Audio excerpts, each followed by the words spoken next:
All right, where we go on a Wednesday podcast, midweek in your face. What's up, Al? Oh, hi there, Jerry. What's going on? You have financial. Oh, we're going to start with that. Yeah, sure. I don't. So, all right. From time to time, you and I have had discussions about what life costs to buy a house, to commute to work, to buy food, to just do anything. So I thought it would be interesting to put together if it was there was actually an article yesterday in one of the newspapers where it said like younger people are seeking advice from professionals about expenses and finance because they're learning very quickly life's really expensive and I don't think they're ready for it. So it made me thinking, since we've talked about this so much, let me put together like a mock budget, and not from the standpoint of this is what person A and B make and now we got to deal from there, but instead, what is the minimum you need to make to have these, I would say, essentials in today's day and age? I'm going to read you a list. You tell me if it's excessive or if there's something I should take off the list. Okay, so you're going to give me a list of things that go, this is an essential item for someone. Yeah, so I'm going to go on the theory of, see, even renting is very expensive these days. So I actually think the number I'm going to give you for a mortgage is light. Let me start there. So I put down a mortgage, and this is for the Northeast. We're not talking about someone in Missouri. So I put down a mortgage, a $400,000 townhome or home, which is kind of hard to find these days where we live, but let's just use that as an example, with interest of 5%, which right now it's 6%, but I'm going 5%. And you have them mortgaging the whole 400,000, or you? No, I basically have a 20% down payment. It's a $320,000 mortgage. Okay, fair enough. 5% interest, and I put property taxes at $12,000, which is going to be put into your mortgage payment. Okay, essentially. So it comes out to about $2,500 a month. Again, this is light, but this is the example I'm giving for the exercise. I do think it's more, but let's not knock your socks off. I think it's fair. Maybe you buy a small condo. Who knows? So we'll go $2,500. Good so far. Fair to say, most people, yes, you can buy a used car for sure, but most people don't even buy those for cash. They finance them. I mean, correct. I finance newer used cars. So I put down $300 a month. Is that fair? That's very conservative. All right, so we're talking about two 25-year-olds or 30-year-olds that just get married. They each have a car payment. They got their mortgage. Okay. I put car insurance at $400 a month, $200 each per car. That's what I pay. So I think that's about right. Okay. I put an electric bill at $120 a month. We good? Okay. All right.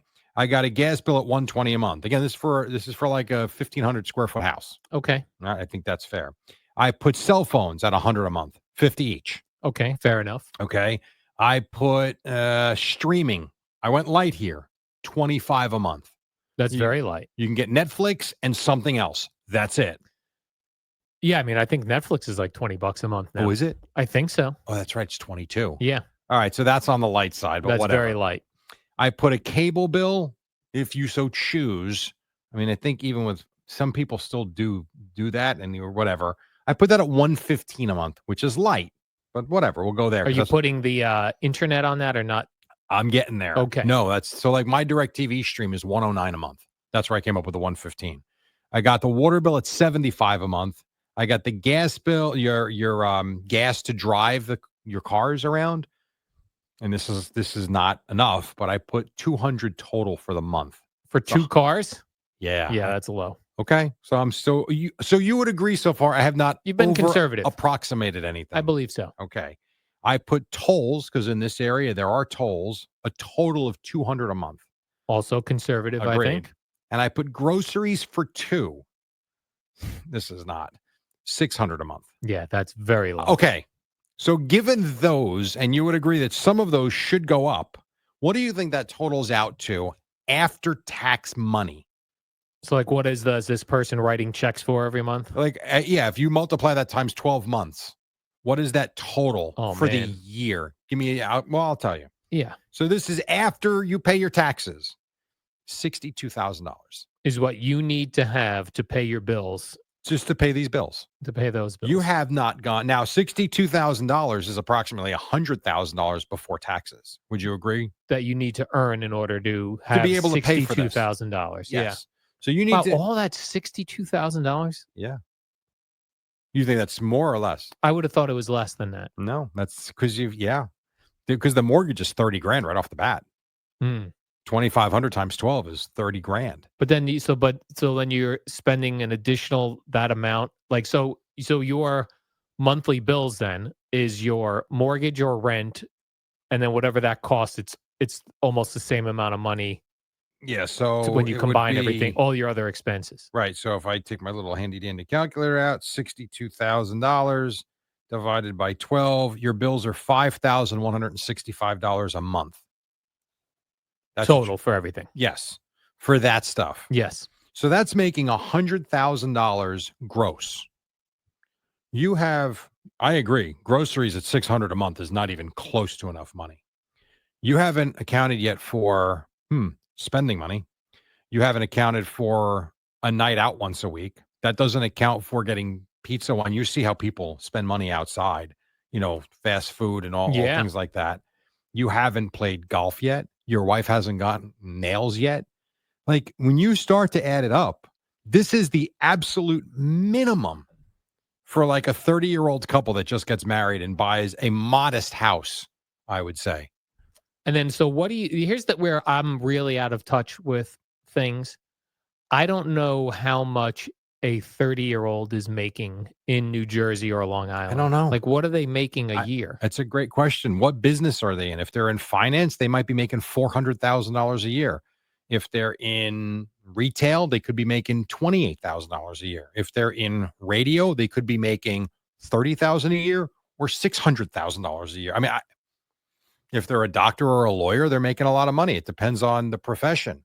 But when Yeah. you think about, I always try and think about people that are just getting started, and a lot of them, maybe not as much as in yesteryear, but a lot of them still have big weddings, and they do, if they're lucky enough to have some of it paid off by one of or both of the parents, they would end up with a bag of cash, which helps them get started for sure. But all of this stuff adds up to a lot of money per month. Like we didn't even furnish the house yet. We didn't even, I don't know, what if you want to have a repair or a home improvement? Like $100,000 is like the minimum amount of money you need to bring in as a couple Yeah, just I to mean, live. yeah. And you did an oh by the way at the beginning, which is like it's a $400,000 house, and oh by the way, they have 80 grand to put down. So That's it's like, okay, so where did that come from? correct. That's another thing. Right. I'm going on a $320,000 mortgage when in reality, I think it's probably more like you're paying 550. You're probably putting $55,000 down and you're going to have a mortgage of 495, and that mortgage of 2,500 is probably closer to 4 grand, Right. you know. Yeah. Uh, what I think I'm just out of touch with what people make because, Maybe. and it could be because it's such a wide ranging thing, like you said. I still listen to the Dave Ramsey show, the Yep. financial show, and it's always interesting when people call up with their money issues, and when he asks them what their household income is, it ranges from me and my husband bring home 35 grand to people that seem like they're broke and they're making a combined, 450 a year. Sure. I'm like, what are they doing for a living? Right. Where's the money going? I mean, right. And then where's the money going? First of all, right, how are you getting 450 a For year? sure. And then where is the money disappearing to? Yeah. So I think that, and that's always been a mystery to me, how people make money and what jobs pay. Yeah. 100%. And like when a younger couple gets married, what can they expect to be making to then even know how to budget? Right. And that's why I think this exercise is so interesting, because all the things we haven't mentioned would be on top of your $100,000 gross and your $62,000 net. Well, you're not going to take, I mean, and not everybody goes on vacation, but you look around, most people do. Last time I checked, you can't go on vacation for less than $5,000. You just can't when you add everything up. That adds on to your 62,000, which brings it to 67. I agree with you. Most of these numbers are low. The real number is probably a gross of 150, and like 90 is probably what you really need cash Yeah. on hand. So you're right. I mean, that's probably the good question. What are jobs paying? What are people making? And the one thing when you Google it, when you look at so if I asked you right now, what do you think what would be median or average? The average income Average income, yeah. The average income. Well, I think they say median is better because the average income takes the highs and the lows and the lows and averages them out, where the Okay. median is right in the middle. This is what people are Okay. making. So all right. So from 2023, the median household income, not single, household income in the state of New Jersey was $98,800. That's how. And that's household. And what if you have kids? I didn't even factor in kids. Yeah, you didn't factor in kids or pets. No. Kids and And pets. pets sounds funny. Medical bills. Pets are very expensive. Pets are very I found that expensive. out, as you Yes. did as well. 100%. Very much so. Medical bills, food bills. My one of my cats we had to put down 2 weeks ago. In the last 6 months, I spent $4,000 on veterinary bills. Yeah. Like, There was another thing that you get caught up with these pets that you don't think about is like, so okay, so you book a vacation, like you said, oh, this doesn't even include booking a yep. vacation. And you book a vacation and it's like $4,000, $5,000. And like for me, when I'm going on vacation, I have now also have a $700 bill for my Yeah. dog for the You week. got to book the vacation for the dog. Right now I gotta pay when I get back an extra 700 Yeah. for my trip because the dog was going on its dog vacation. No doubt. And for you, that's another example of where without having a backyard, and I Yeah. guess your family doesn't live close to you, Yeah. but if you did, you could have someone come over, feed the dog, let the dog out, hang out for a half hour, and it'd be done. And then someone go back in the morning Yeah. and let it run around for a half hour. You don't have that luxury. So you really do have to bring her somewhere. Yeah. You But know? even that you would have to, unless it was your family, you're paying somebody to come for to your sure. house a couple times a day, walk the dog, that, and over a 5-6 Right. day period, that runs up your bill too. But all these hidden expenses, whether it's the dog, whether it's the refrigerator goes, like happened to me last year, and all of a sudden you got to pay $1,200 for a refrigerator or a hot water, like it's nuts. And like I said, 62,000, it's not even, you're just scratching the surface. And if you're telling me a household income, the median is $98,000. So how are people doing it then? I don't know. The only way I can think people are doing it is the people that got mortgages prior to them going crazy, like when the mortgages Sure. were at 2%, Yep. 2.5%. Those people I think are in good shape. As long as life changes didn't make it so they had to move. Right? Sure. You had another kid. Right. You need another bedroom. Your job changed and you're now much further away and you have to change there. But other than that, I don't know how. Right. My example isn't for the people that got lucky, like I think you and I, unless the market crashes, which could always happen. If it just stays flat, you and I are in very good shape with the equity we have built into our homes now. This was more for the 30-year-olds that are getting married this summer. Yeah. Like going forward, how do you do this? I mean, I remember when I first got married, and I know it's 25 years ago. I get it. 26 years ago, whatever. Life was completely different. But I mean, think about this. I was making 20 Thanks, Mark. I was making $22,400 a year. A year, not a month, a year. It broke down to like 400 and change a week. And every other week, I think I got like $700 or something. My wife was making $35,000 a year, almost double me. But like we had a household income when I first got married of 58 grand. Now, all right, you want to expedite, you want to move forward 26 years. That's not $100,000. Maybe it's 70 or 80. But in that scenario, we're in trouble, in a lot of trouble. And then I lost my job and had no job except once a week at the radio station making $7 an hour. You're killing it. I was coming into the city for a 7-hour shift making $49. And I would ask my wife if I could borrow $3 to go to the driving range. In quarters. In quarters, yes. If I could take it out of the change jar. This is one of those things where when you look at it at individual things, like these are individual bills, this is what individual people make, it doesn't make sense. And yet the world is going round and round. It is. Right? Credit cards. That's the only thing I come up with. Credit cards. That's all I think about too. It has to be because everyone's not making. Yeah, there are people making 450,000. There's no doubt, 100%. But when you look at these numbers, there's I don't know how many millions of people in New Jersey. If the median number is what it is, that means at least half of the people are making less than what I would think is livable amounts of money.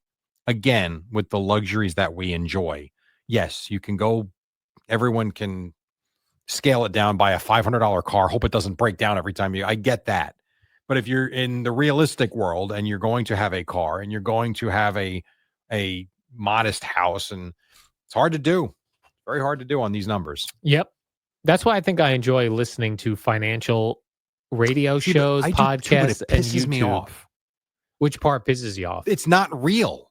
These numbers are as real can get, and maybe off a little bit as well. And it's still very difficult. I listen to these shows. This is the one I love. Like, we didn't even talk about savings or investments.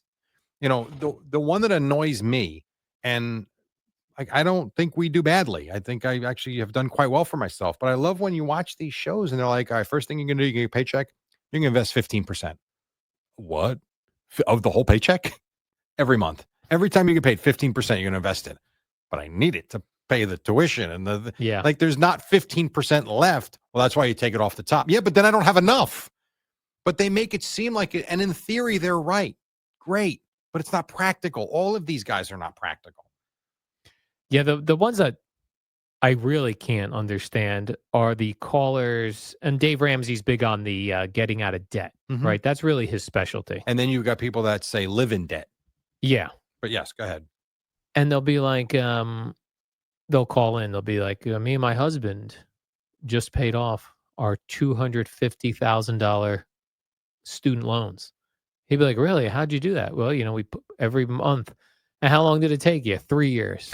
And what do you make? Well, my husband makes 45,000. I'm like, I'm doing the math. I don't understand right how you got there. How do you buy food every week? I don't know. You know what I did? I took my Starbucks money and I just put it towards that. And believe it or not, that was $45,000 a year of Starbucks I was having. It is. It's mesmerizing. I would love to. And that's one of those things where in our culture, you don't talk to people about how much money you make. What do your bills look like? I would be fascinated just to see how different people do it. Yeah. Yeah. And get around things. I think a lot of it's robbing Peter to pay Paul. I've had certain times in my life I've had to do that too. So there's probably a lot of that goes on. I think a lot of people tap into their equity more than they want to.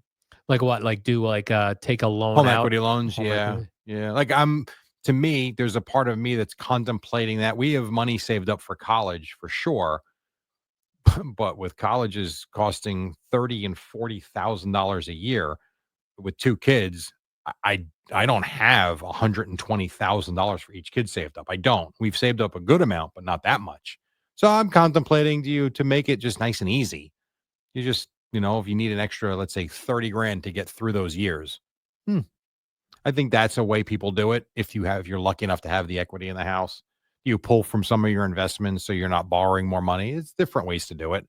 But yeah, I don't know. That's the other one. I'm talking about investments. How about once you have kids, you got to start putting that money in the 529 plan, whether it's $100 a month, $400 a month, $1,000 a month, like that comes off the top. There's so many expenses. Yeah, it is. And yet you'll see if you are able to take that money off the top, how that does grow over the lifetime of your working, no right? doubt. That 401k or whatever you do it, IRA. Yep. Does, like, you do have to do that. No, you need to. Yes, I would agree. And I did not. I wish I did. So like my older son, he's 20. Last year, here's where the financial things are good. The one thing I have learned is the importance of investing your money, whether it's the S&P 500 or something you feel, even mutual funds, whatever. So we started a fund for him, or he started his own actually. And he's been putting money in every 2 weeks for a year already. And if you really project it out, forget 10, 12%, let's say on a 7 or 8% return. And by the time that kid's 50, starting when he's 19, you have a lot of money. Yes. I wish I would have known about that. I didn't. And we've already set up a junior account for my younger son. He's starting investing at 15 years old. So yeah, the market can crash. I get all that, but I also know the market comes back. Those are things I wish I knew more about. Yeah. Growing up, and it took me a long time to kind of learn it. Yeah, I agree. I had the same thing. And I feel like I'm thinking back, like I had a 401k when I moved back to New Jersey from Florida was 2001. So if I was born in 69, 79, 89, 90, I was 31 Yeah. and I used my little 401k to buy my first condo. Oh, okay. And I meaning I had $6,000 in there that I used as my down payment for my Mm, first condo. So I was then starting at 0. yeah. I don't know when I finally started, probably when Was it at this company? yeah, it had to be when I first got here in 2001 Right. is when I had to start doing it. And from 2001 to now to in 24 years, it's done very well, but had I started It would have done even better. in at, Right. Because 22. these are the years now where it starts like snowballing and Yeah. becoming and really adding month, Yeah. the compounding interest. Compounding interest, yeah. Yes. But That's it's true. funny, it is so true that when we're younger and, you wanna give advice to somebody, like, I have nieces and nephews, but I didn't wanna hear that advice when I was just starting to work. Sure. Like, you're saying, like, you finally get a paycheck, and maybe that paycheck's not so great because 'cause you're just starting off. You're gonna put 15% in for when you're 65 and you can't even imagine being 65? Correct. And it You're seems so 22, far away. 25, yeah. But yet, next thing you know, it's upon you. Maybe not 65, but you can start to see it. Next thing you know. Yeah, that song, God. But it's true. It is true. Yeah. My kids are pretty receptive to it. And I don't. It's interesting in that my dad was a financial guy and did very well. We never had the conversation. I don't know. I'm sure we did, but I don't remember. And I mean, and I started working when I was 13 years old. It was not like I was lazy. I mean, I've been working even 12. I was delivering papers at 11 or 12 years old. I started doing that. I told you I was a janitor at the grammar school in summers I think I was making $240 a week. I thought I was rich. You were So killing it. I was. And I split the deal my parents had with me with my first car was they'll match whatever I want to put into it. So I knew that I remember I had $5,000 saved. And my dad's like, well, you're not using all of it. So how about we'll take 35 from you? We'll give you, because there was a car I wanted that was 18. They gave me the 45, but I put 35 in to leave me with something. But just don't really remember ever having the investment conversation. We might have, and I was never taught it in school ever. Oh, yeah, no, we definitely didn't get that. That's real life stuff. Why is that not taught? I ran into a guy walking my dog in Bradley Beach who said that's what he does now. He teaches finance at the high schools. Like literal finance. Yeah, he said I don't know what system he's in, but he said it's a requirement now. It should be. So maybe more schools are getting I wish it was there. when we were there. Me too. Yeah. All right, Jerry, let's do the warm-up show. All right, good. Make more money, everybody. Exactly. Go Or- make yourself some more money. Or move where it's cheaper. Or both. You make your more money here where you get paid more. I like that. And then you move eventually somewhere where it's cheap. That sounds good. All right, warm up next. So